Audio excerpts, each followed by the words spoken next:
Neoliberalism has really entered into a very big crisis. And that's not just me speaking. That's, in fact, Danny Roderick says it's a dying neoliberalism. The big question is whether the death will be slow or fast. Even among the big promoters like the World Bank and the IMF, it's very muted in support of neoliberalism. And there's a lot of questioning about not only neoliberalism, but capitalism itself.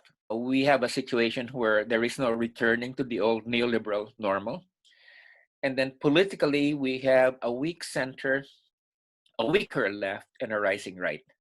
The pandemic has really exposed, the vulnerabilities and fragility of, corporate-led globalization, so to speak. I think there will be much more reconcentration on national production. Even the right wing will be, people like Marine Le Pen and others, and Trump has even said this,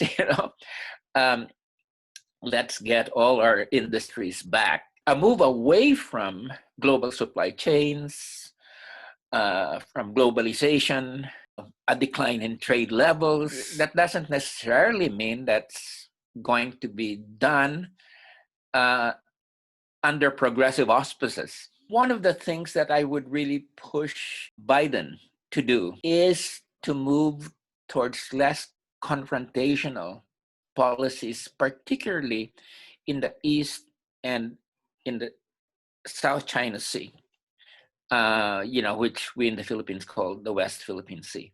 Even the Pentagon admits that China's position is defensive. It's the strategic defensive. The big strategic dilemma of China is it's being surrounded, by U.S.